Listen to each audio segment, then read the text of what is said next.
attention, please note. ചൂരൽമലയിൽ നല്ല മഴയുണ്ട്. എല്ലാവരും ജാഗ്രത.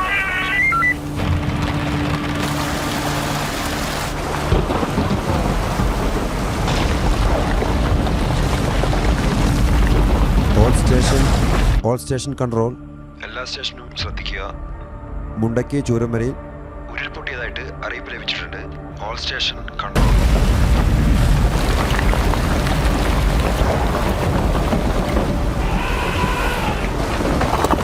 The landslides in Wayanad district of Kerala Wayanad மாவட்டத்தில் ஏற்பட்ட वायनाड के चोरलपारा में मंगल की रात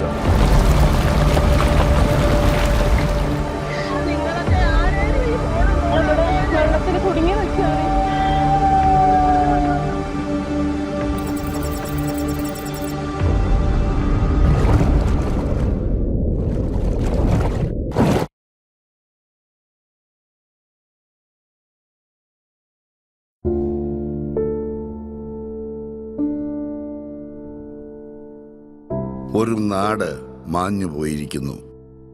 ഒരുപറ്റം മനുഷ്യരുടെ ജീവിതത്തിനും അവരുടെ നിറമുള്ള കിനാവുകൾക്കും മുകളിലേക്ക് ഒരു മല ഒന്നാകെ ഇടിഞ്ഞു വീണു. മലയുടെ സുഷിരങ്ങളിലൂടെ വെള്ളം കുത്തിയൊഴുകി. താങ്ങാൻ കഴിയാത്ത ഹൃദയവ്യഥയോടെ പുഞ്ചിരിമട്ടം പൊട്ടിച്ചിതറി.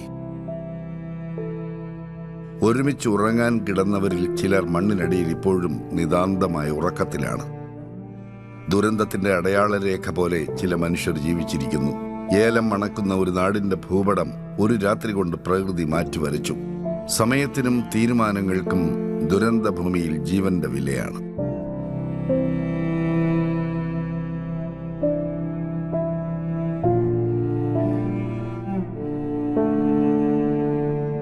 സർവസംഹാരകനായി കലി തുള്ളി ഒഴുകിയ മലവെള്ളപ്പാച്ചിലിന് മുന്നിൽ സ്ഥിതിയും സംരക്ഷണവും സർക്കാർ മുന്നിൽ നിന്ന് നയിച്ചു. ദുരന്ത നിവാരണ അതോറിറ്റി അധികൃതരിൽ നിന്നും ദുരന്തത്തിന്റെ വ്യാപ്തിയും തീവ്രതയും തിരിച്ചറിഞ്ഞ മുഖ്യമന്ത്രി പുലർച്ചെ 2:30 മണിക്ക് തന്നെ രക്ഷാപ്രവർത്തനങ്ങൾ നേരിട്ട് ഏകോപിപ്പിച്ചു തുടങ്ങി. മുഖ്യമന്ത്രി ചുമതലപ്പെടുത്തിയ മന്ത്രിമാർ ക്യാമ്പ് ചെയ്ത് രക്ഷാദൗത്യത്തിന് നേതൃത്വം നൽകി. NDRF, പോലീസ്, ഫയർഫോഴ്സ്, സൈന്യം, എല്ലാ രക്ഷാദൗത്യ സംഘങ്ങളും ഒന്നാകെ ചേർന്ന് പ്രകൃതിയോട് പടവെട്ടി. നദിക്ക് കുറുകെ വടം കെട്ടി കുഞ്ഞുങ്ങളെ നെഞ്ചോടടുക്കി രക്ഷാപ്രവർത്തകർ ചാവ് നദി മുറിച്ചു കടന്നു. വനത്തിനുള്ളിൽ കുടുങ്ങിപ്പോയ ആദിവാസി ബാലന്മാരെ നെഞ്ചത്ത് കെട്ടിവെച്ച് ചെങ്കുത്തായ മലയിറങ്ങിയ വനം വകുപ്പ് ഉദ്യോഗസ്ഥർ നടന്നു കയറിയത് പരശതം മലയാളികളുടെ ഹൃദയങ്ങളിലേക്കാണ്. മണ്ണിനടിയിലെ ജീവന്റെ തുടിപ്പ് തേടി കടാവർ നായ്ക്കളും ഡ്രോണും ഗ്രൗണ്ട് പെനിട്രേറ്റിംഗ് റഡാറുകളും ആകാശത്തും ഭൂമിയിലും നിർത്താതെ ഓടി. 1685 പൊതു സ്വകാര്യ കെട്ടിടങ്ങൾ തകർന്നു വീണു. 110 ഹെക്ടറിൽ പരം കൃഷിഭൂമി നാമാവശേഷമായി. 19 ഹെക്ടറോളം വനം ഒലിച്ചുപോയി. 298 പേർ മരണപ്പെട്ടു. രാജ്യത്ത് തന്നെ ഇന്നോളം ഉണ്ടായതിൽ വെച്ച് ഏറ്റവും തീവ്രമായ ഉരുൾപൊട്ടലാണ് വയനാട് സംഭവിച്ചത്. ദുരന്തമുണ്ടായി 15 മണിക്കൂറുകൾക്കകം പുഴയ്ക്ക് കുറുകെ ഫയർഫോഴ്സ് താൽക്കാലിക പാലം നിർമ്മിച്ചു. 16 മണിക്കൂർ തികയും മുമ്പ് ചൂരൽമലയിലേക്ക് വൈദ്യുതി ബന്ധം പുനഃസ്ഥാപിച്ചു. അവശ്യ വസ്തുക്കളും ഭക്ഷണ കിറ്റുകളുമായി വാഹനങ്ങൾ ചുരം കയറിയിറങ്ങി. സർക്കാർ സംവിധാനങ്ങളുടെ ഏകോപനവും കൃത്യതയും ദുരന്ത നിവാരണത്തിന്റെ പാഠപുസ്തകമായി മാറി. 14 മന്ത്രിമാരും പ്രതിപക്ഷ നേതാവും ഭരണ പ്രതിപക്ഷ MLA-മാരും ഒരേ മനസ്സോടെ അണിനിരന്നു. രാഷ്ട്രീയ, സാമുദായിക, യുവജന സംഘടനാ പ്രവർത്തകരും സ്വയം സന്നദ്ധരായി രംഗത്തിറങ്ങിയ വോളണ്ടിയേഴ്സും അടങ്ങുന്ന 1800-ലധികം വരുന്ന ടാസ്ക് ഫോഴ്സ് സ്വയം ഒരു സൈന്യമായി പരിണമിച്ചു. ഉടമസ്ഥൻ നഷ്ടമായ വളർത്തുമൃഗങ്ങൾക്ക് വേണ്ടി കൺട്രോൾ റൂം തുടങ്ങിയ സർക്കാർ മാനവിക സ്നേഹമെന്ന വാക്കിന്റെ അർത്ഥവും വ്യാപ്തിയും ധ്വനനശേഷിയും എന്തെന്ന് തെളിയിച്ചു. ഒരിക്കൽ കൂടി മലയാളിയുടെ ഐക്യബോധം വിളിച്ചോതുന്നതായിരുന്നു രക്ഷാപ്രവർത്തനം അത്രയും. ജലം കൊണ്ട് മുറിവേറ്റ ഒരു ജനതയുടെ അതിജീവന പോരാട്ടം അവിടെ ആരംഭം കുറിക്കപ്പെട്ടു. 1202.1 കോടി രൂപയുടെ നാശമാണ് ഉരുൾപൊട്ടലിൽ ഉണ്ടായത്. പുനർനിർമ്മാണത്തിനും പുനരധിവാസത്തിനും 2221 കോടി രൂപ വേണ്ടിവരും. എത്ര ആസ്തിയുള്ള സംസ്ഥാനവും ഒന്ന് പകച്ചു പോകും.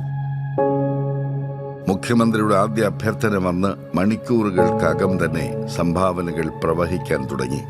ജനിച്ച ഭൂമി കാൽ ചുവട്ടിൽ നിന്ന് ഒലിച്ചു പോയവർക്ക് മുന്നിൽ മലയാളി തന്റെ മിച്ച സമ്പാദ്യത്തിന്റെ പണപ്പെട്ടി തുറന്നിട്ടു.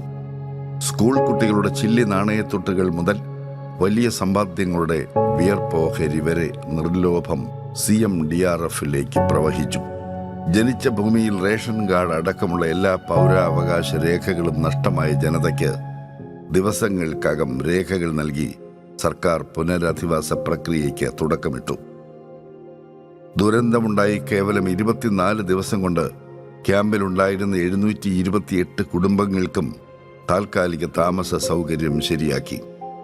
വാടകയും ദിനബത്തയും അടക്കമുള്ള സാമ്പത്തിക സഹായങ്ങൾ നൽകിയും ഭക്ഷണ കിറ്റും ഫർണിച്ചർ കിറ്റും അടക്കമുള്ള ഭൗതിക സൗകര്യങ്ങൾ ഒരുക്കി നൽകിയുമാണ് സർക്കാർ ദുരന്തബാധിതരെ ചേർത്തുപിടിച്ചത്. മരണങ്ങൾ കണ്ട് മനസ്സ് വെന്തുപോയ മനുഷ്യർക്ക് തുടർച്ചയായി കൗൺസിലിംഗ് നൽകിയും പരിക്കേറ്റവർക്ക് സൗജന്യ ചികിത്സ ഉറപ്പുവരുത്തിയും ദുരന്തബാധിതരെ സർക്കാർ മാറോട് ചേർത്ത് പിടിച്ചു. കുടുംബാംഗങ്ങളെ മുഴുവൻ നഷ്ടമായ ശ്രുതിക്ക് റവന്യൂ വകുപ്പിൽ ജോലി നൽകിയപ്പോൾ കേരളം ഒന്നടങ്കം കൈയടിച്ചു. ദുരന്തമുണ്ടായി 32 ദിവസത്തിനകം മേപ്പാടി സ്കൂളിൽ അധ്യയനം ആരംഭിച്ചു. ദുരിതബാധിതരുടെ കേരള ബാങ്കിലെ മുഴുവൻ വായ്പയും എഴുതി തള്ളി. എന്നാൽ ദേശസാൽകൃത ബാങ്കുകളിലെ വായ്പകൾ എഴുതി തള്ളാനുള്ള നടപടികൾ കേന്ദ്ര സർക്കാർ വേഗത്തിൽ പൂർത്തിയാക്കും എന്ന ശുഭപ്രതീക്ഷയാണ് സർക്കാരിനുള്ളത്.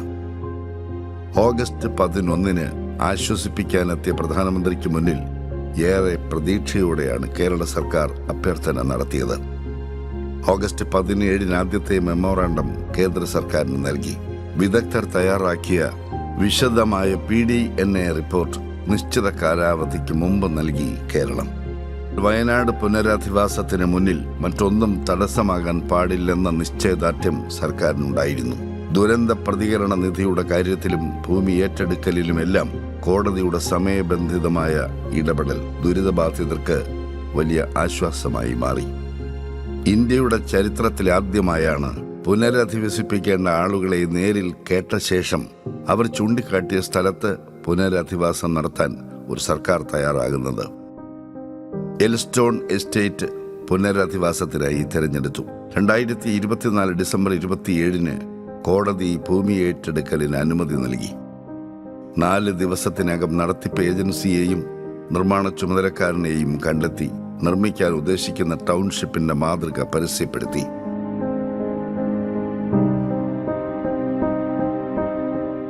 അച്ചിൽ വാർത്ത പോലത്തെ കോൺക്രീറ്റ് കെട്ടിടങ്ങളുടെ സമുച്ചയമല്ല. മാർക്കറ്റ്, ആരോഗ്യ കേന്ദ്രം, അംഗൻവാടി, കളിസ്ഥലം തുടങ്ങി എല്ലാം നിർദ്ദിഷ്ട ടൗൺഷിപ്പിലുണ്ടാവും. ടൗൺഷിപ്പിന് പുറത്ത് താമസിക്കാൻ ആഗ്രഹിക്കുന്നവർക്ക് 15 ലക്ഷം രൂപ നൽകും.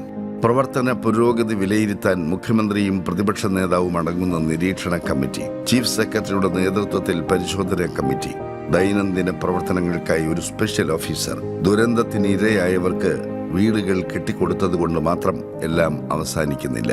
അവർക്ക് ഉപജീവന മാർഗം ഒരുക്കുന്നതിനായി സർവേ നടത്തി മൈക്രോ പ്ലാൻ രൂപീകരിച്ചു. ജീവിതം ഒരു ചോദ്യചിഹ്നമായി ഇവർക്ക് മുന്നിൽ വഴികാട്ടിയായി സർക്കാർ കൂടെയുണ്ട്. ഇവിടെ ഒരു ഭരണമുണ്ടെന്നും തങ്ങൾ അനാഥരായില്ലെന്നുമുള്ള ഉറപ്പ് ദുരിതബാധിതർക്കുണ്ട്. മുണ്ടക്കൈ ചൂരൽമല പുനരധിവാസത്തിനുള്ള ഭൂമി ഏറ്റെടുപ്പ് ഹൈക്കോടതി തടഞ്ഞില്ല.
അതിജീവിതർക്ക് പുനരധിവാസം. വയനാട്ടിൽ നിർമ്മിക്കുന്ന ടൗൺഷിപ്പിന് മുഖ്യമന്ത്രി തറക്കല്ലിട്ടു. വയനാട് പുനരധിവാസം ചരിത്രത്തിൽ രേഖപ്പെടുത്തും. കേന്ദ്രം സഹായിച്ചില്ല. മുഖ്യമന്ത്രി.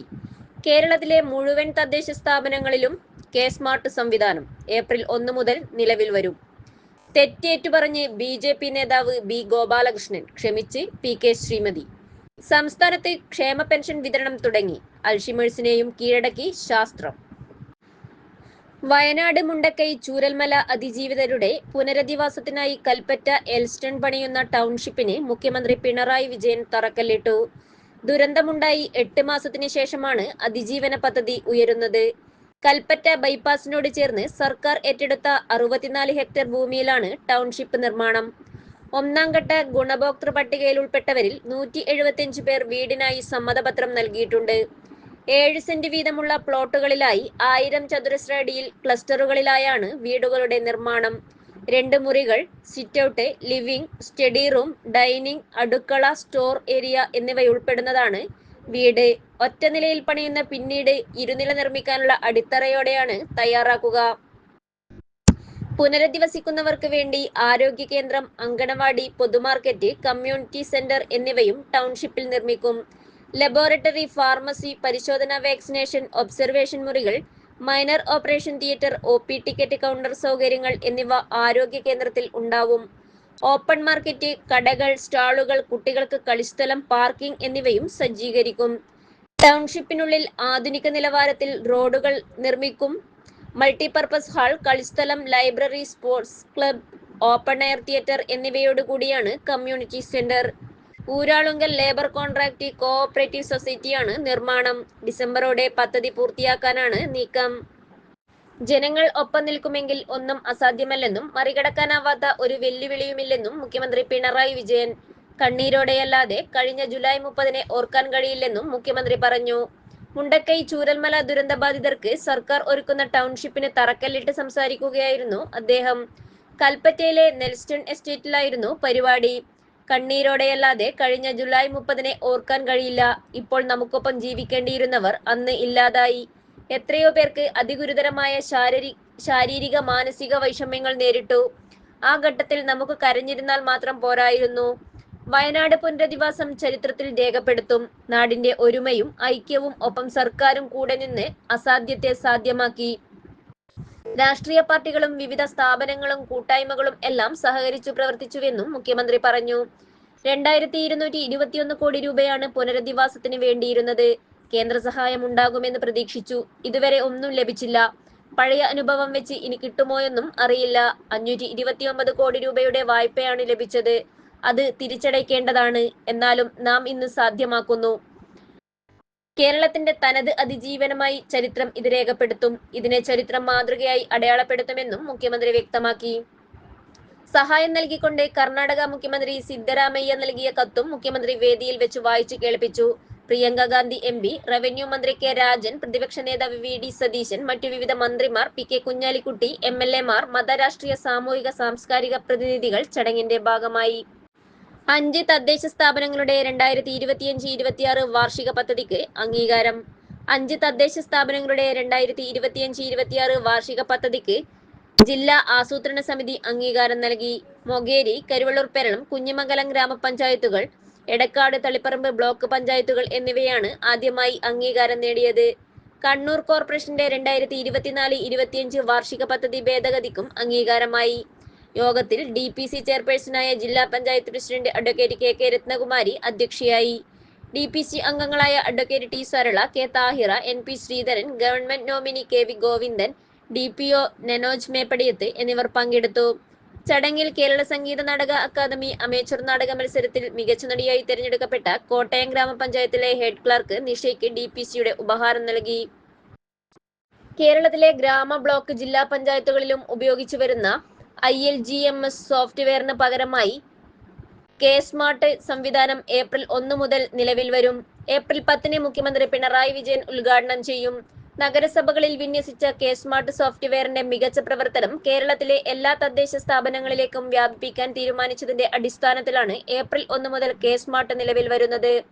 നിലവിലുള്ള 8 മൊഡ്യൂളുകൾക്ക് പുറമെ തദ്ദേശ ഭരണ നിർവഹണത്തിന് ആവശ്യമായ മറ്റെല്ലാ മൊഡ്യൂളുകളും ഉൾപ്പെടുത്തിയാണ് കെ സ്മാർട്ട് എല്ലാ സ്ഥാപനങ്ങളിലും വിന്യസിക്കുന്നത്. ഇതോടെ എല്ലാ സേവനങ്ങളും ഓൺലൈൻ വഴി ലഭ്യമാക്കാൻ തദ്ദേശ സ്വയംഭരണ സ്ഥാപനങ്ങൾക്ക് സാധിക്കും. കൂടാതെ പ്രാദേശിക ഭരണനിർവഹണം പൂർണ്ണമായും ഡിജിറ്റലൈസ് ചെയ്യപ്പെടും. ജനനമരണ രജിസ്ട്രേഷനുമായി ബന്ധപ്പെട്ട സേവനങ്ങൾ, വിവാഹ registration, building permit, trade licence, പൊതുപരാതികൾ, പരാതി പരിഹാരം, ഫയൽ ട്രാക്കിംഗ് സംവിധാനം, പൂർണ്ണമായും ഓൺലൈൻ വഴിയുള്ള പണമിടപാടുകൾ തുടങ്ങി 400-ലധികം സേവനങ്ങൾ കെ സ്മാർട്ട് വഴി ലഭ്യമാകും. വാട്സപ്പ് വഴി സേവനങ്ങൾ ലഭ്യമാക്കാനും പിഴവുകൾ ഒഴിവാക്കാനും ഇതിലൂടെ കഴിയും. കെ സ്മാർട്ട് സംവിധാനം നിലവിൽ വരുന്നതോടെ തദ്ദേശ സ്ഥാപനങ്ങളിൽ ഫ്രണ്ട് ഓഫീസ് സംവിധാനത്തിന് പകരം സിറ്റിസൺ ഫെസിലിറ്റേഷൻ സെന്ററുകളാണ് പ്രവർത്തിക്കുക. സേവനങ്ങൾ ലഭ്യമാകുന്നതിന് പൊതുജനങ്ങൾ സ്വന്തമായി ലോഗിൻ ID നിർമ്മിക്കണം. ഇതിനായി ആധാർ നമ്പറും ആധാർ നമ്പർ ലിങ്ക് ചെയ്ത ഫോൺ നമ്പറും ആവശ്യമാണ്. അക്ഷയ കേന്ദ്രങ്ങൾ മുഖേനയോ സിറ്റിസൺ ഫെസിലിറ്റേഷൻ സെന്ററുകൾ വഴിയോ സ്വന്തമായോ ലോഗിൻ ID ക്രിയേറ്റ് ചെയ്യാം. കെ സ്മാർട്ട് സംവിധാനം നടപ്പിലാക്കുന്നതിന്റെ ഭാഗമായി 2025 മാർച്ച് 31 മുതൽ ഏപ്രിൽ 5 വരെ സർക്കാർ സേവനങ്ങൾക്കായി പൊതുജനങ്ങൾക്ക് അപേക്ഷ നൽകുവാൻ സാധിക്കില്ല. ഏപ്രിൽ 1 മുതൽ ഏപ്രിൽ 9 വരെ ഉദ്യോഗസ്ഥ തലങ്ങളിലും സോഫ്റ്റ്വെയറുകൾ പ്രാവർത്തികമാക്കുന്നതിനാൽ സേവനങ്ങൾ തടസ്സപ്പെടും. തലശ്ശേരി കടൽപ്പാലത്ത് മിഴി തുറന്ന് നിരീക്ഷണ ക്യാമറകൾ. തലശ്ശേരി കടൽപ്പാലം കേന്ദ്രീകരിച്ച് വർദ്ധിച്ചുവരുന്ന മാലിന്യ നിക്ഷേപം തടയുന്നതിനായി മത്സ്യവ്യാപാര തൊഴിലാളികളുടെയും കച്ചവടക്കാരുടെയും ജനകീയ പങ്കാളിത്തത്തോടെ സ്ഥാപിച്ച നിരീക്ഷണ ക്യാമറയുടെ സ്വിച്ച് ഓൺ കർമ്മം നിയമസഭാ സ്പീക്കർ അഡ്വക്കേറ്റ് AN ഷംസീർ നിർവഹിച്ചു. പോലീസ് എയ്ഡ് പോസ്റ്റ് മുതൽ മത്സ്യമാർക്കറ്റ് ഭാഗത്ത് വരെയാണ് ക്യാമറകൾ. ഓട്ടോമാറ്റിക് നമ്പർ പ്ലേറ്റ് റീഡിംഗ് ക്യാമറയും 4 ബുള്ളറ്റ് ക്യാമറകളുമാണ് ഇവിടെയുള്ളത്. ഇതുവഴി മാലിന്യം തള്ളുന്ന വണ്ടികളുടെ നമ്പർ പ്ലേറ്റ് ട്രാക്ക് ചെയ്യാനും അവർക്കെതിരെ കർശനമായ നടപടികൾ സ്വീകരിക്കാനും കഴിയും. തലശ്ശേരി നഗരസഭാ chairperson KM Jamuna Rani, sub collector Karthik Panigrahi, ASP PB Kiran തുടങ്ങിയവർ പങ്കെടുത്തു. AC കണ്ണൻ നായരെ അനുസ്മരിച്ചു. ഗാന്ധിയനും സ്വതന്ത്ര സമര സേനാനിയുമായിരുന്ന AC കണ്ണൻ നായരെ കാനങ്ങാട് മുനിസിപ്പൽ ലൈബ്രറിയും AC കണ്ണൻ നായർ ദേശീയ പഠന കേന്ദ്രവും സംയുക്തമായി അനുസ്മരിച്ചു.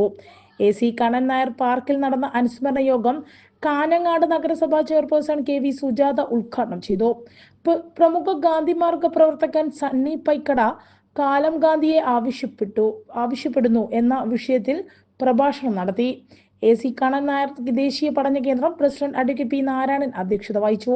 നഗരസഭാ വൈസ് ചെയർമാൻ ബിൽഡക് അബ്ദുള്ള, വികസന സ്ഥിരം സമിതി അധ്യക്ഷ K Latha, retired captain Vijayaraghavan Nambiar, municipal library committee convener K Raveendran എന്നിവർ സംബന്ധിച്ചു. നഗരസഭാ വിദ്യാഭ്യാസ സ്ഥിരം സമിതി അധ്യക്ഷ K പ്രഭാവതി സ്വാഗതവും ലൈബ്രറിയൻ PV രഘുനാഥൻ നന്ദിയും പറഞ്ഞു. അൽഷിമേഴ്സ് കഴിഞ്ഞ കാലത്തിന്റെ ഓർമ്മകളെല്ലാം മറവിയിൽ കൂടുന്നത് മനുഷ്യൻ നിസ്സഹായതയോടെ നോക്കി നിൽക്കേണ്ടി വരുന്ന സന്ദർഭം.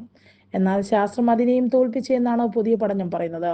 അൽഷിമേഴ്സ് രോഗികൾക്ക് ഓർമ്മശക്തി വീണ്ടെടുക്കാൻ മരുന്നിന്റെയോ ശസ്ത്രക്രിയയുടെയോ ആവശ്യമില്ലത്രേ. ക്വീൻസ്ലാൻഡ് ബ്രെയിൻ ഇൻസ്റ്റിറ്റ്യൂട്ട് ഗവേഷകരാണ് ഇത്തരമൊരു ചികിത്സാ രീതിയെക്കുറിച്ച് പറയുന്നത്. നിലവിൽ അൽഷിമേഴ്സിന് ചികിത്സയില്ല. രോഗലക്ഷണങ്ങൾ ലഘൂകരിക്കാം, അതല്ലെങ്കിൽ രോഗത്തിന്റെ പുരോഗതി തടയാം. അൽഷിമേഴ്സ് പൂർണ്ണമായും ഇല്ലാതാക്കാൻ ഒരു വഴിയും ഇതുവരെയും കണ്ടെത്തിയിട്ടില്ല. ഈ സാഹചര്യത്തിലാണ് പുതിയ പഠനം പ്രതീക്ഷ നൽകുന്നത്.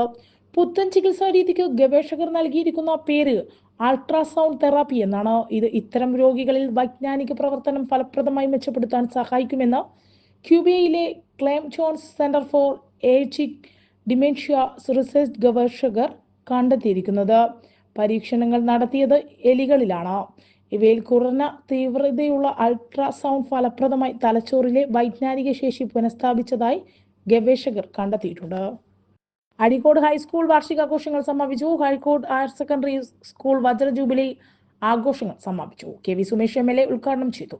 പഞ്ചായത്ത് പ്രസിഡന്റ് KD അജീഷ് അധ്യക്ഷനായി. കേരള ആരോഗ്യ സർവകലാശാല vice chancellor doctor Mohan Kunnummal, മുൻ DPI KV മോഹൻകുമാർ IS എന്നിവർ മുഖ്യ അതിഥികളായി.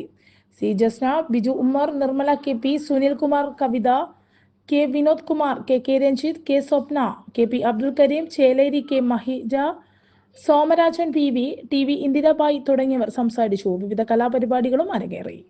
ലഹരിക്കെതിരെ ചെസ് പഞ്ചായത്ത് തല മത്സരം നാളെ. കൂടാളി പഞ്ചായത്തിലെ സ്കൂളുകളിൽ പഠിക്കുന്ന മുഴുവൻ വിദ്യാർത്ഥികൾക്കും ചെസ് പഠിക്കുന്നതിന്റെ ഭാഗമായുള്ള പഞ്ചായത്ത് തല മത്സരം വെള്ളിയാഴ്ച നടക്കും.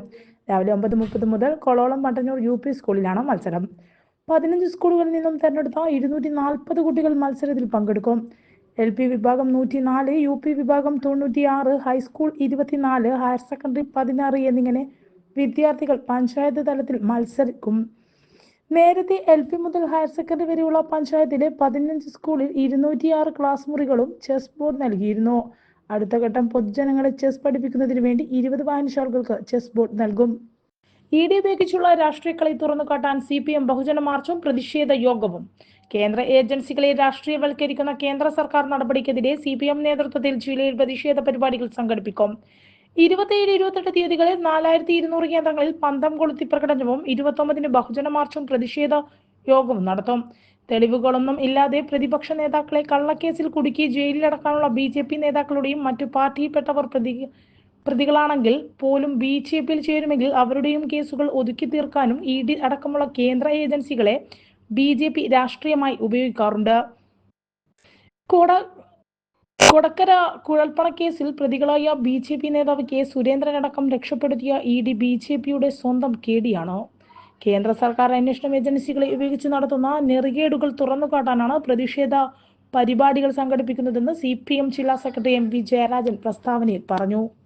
ടെലിവിഷൻ ചർച്ചയ്ക്കിടെ CPM നേതാവ് PK ശ്രീമതിക്കെതിരെ അപകീർത്തികരമായ പരാമർശം നടത്തിയെന്ന് കേസിൽ മാപ്പ് പറഞ്ഞു BJP നേതാവ് B. ഗോപാലകൃഷ്ണൻ.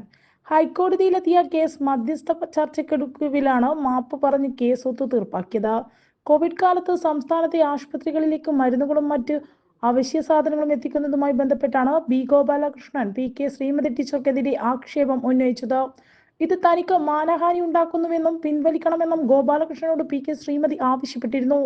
എന്നാൽ ഗോപാലകൃഷ്ണൻ ഇതിന് തയ്യാറാകാതെ വന്നതോടെ PK ശ്രീമതി കണ്ണൂർ മജിസ്ട്രേറ്റ് കോടതിയെ സമീപിക്കുകയായിരുന്നു. തുടർന്ന് കേസ് കോടതിയിലെത്തി. മധ്യസ്ഥതയിലൂടെ ഒത്തുതീർപ്പാക്കാനുള്ള നിർദ്ദേശം ഹൈക്കോടതി മുന്നോട്ട് വെച്ചതോടെയാണ് PK ശ്രീമതിയോട് P. ഗോപാലൻ ഖേദം പ്രകടിപ്പിച്ചത്. അന്തരിച്ച MLA PT തോമസ് നടത്തിയ പരാമർശം താൻ ആവർത്തിക്കുക മാത്രമാണ് ചെയ്തതെന്ന് ഗോപാലകൃഷ്ണൻ പറഞ്ഞു. എന്നാൽ ഇത് തെളിയിക്കാൻ പറ്റാത്തതിനാൽ ശ്രീമതി ടീച്ചറോട് ക്ഷമ ചോദിക്കുന്നുവെന്നും അദ്ദേഹം പറഞ്ഞു. ഇത്തരത്തിലൊരു ആരോപണം തനിക്ക് ഏറെ മാനഹാനി ഉണ്ടാക്കി. തെളിവില്ലാതെ ആരും ആർക്കെതിരെയും ആരോപണമുണ്ടാക്കുന്നത് ശരിയല്ല.